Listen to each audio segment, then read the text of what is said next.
Hi అండి. Simple మెథడ్‌లో చేపల పులుసు ఎలా తయారు చేయాలో చూపిస్తానండి. నేనైతే సుమారు 3/4 కేజీ చేప ముక్కలను తీసుకున్నాను. అందులో 1/2 టీ స్పూన్ పసుపు, 2 టేబుల్ స్పూన్ల కారం, 1 టీ స్పూన్ ఉప్పు టేస్ట్ తగినంత వేసుకోండి.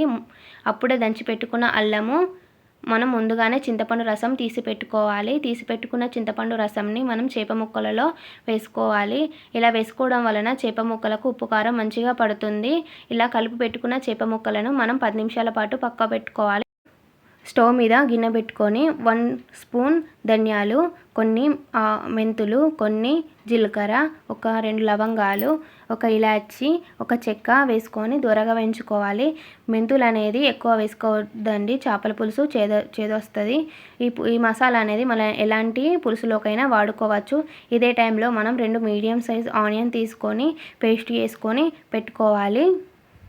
ఇప్పుడు స్టవ్ మీద చేపల కూర కోసం గిన్నె పెట్టుకొని అందులో ఆయిల్ వేసుకోవాలి. మనం ముందుగా పట్టి పెట్టుకున్న ఆనియన్స్ పేస్ట్, 3 పచ్చిమిర్చిని వేసి మంచిగా కొంచెం సాల్ట్ వేసుకొని వేయించుకోవాలి. పచ్చి వాసన పోయే వరకు వేయించుకోవాలి. ఇప్పుడు ఇందులో కొంచెం పసుపు వేసుకోవాలి.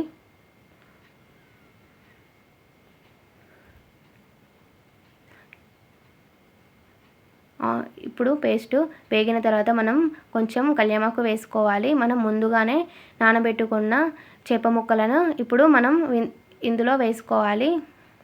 వేసుకున్న చేప ముక్కలను మంచిగా కలిపి ఒక 10 నిమిషాల పాటు స్లిమ్లో ఉడికించుకోవాలి. ఇలా ఉడికించుకోవడం వలన చేప ముక్కకు ఉప్పు కారం పడుతుంది. ఇందులోనే మనం కొంచెం చింతపులుసు, కొన్ని వాటర్ పోసుకోవాలి. పులుసును అడ్జస్ట్ చేసుకుంటూ చింతపండు పులుసును కొన్ని వాటర్ పోసిన తర్వాత ఒక 20 నిమిషాలు మీడియం ఫ్లేమ్లో ఉడికించుకోవాలి.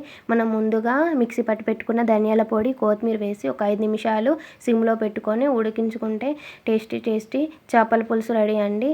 ఇది చాలా టేస్టీగా ఉంటుంది. ఈ మసాలా వేరే మసాలా వేయకూడదండి. ఇలా సింపుల్ చేపల పులుసు అని మీరు కంపల్సరీ ట్రై చేయండి. చాలా టేస్టీగా ఉంటుంది.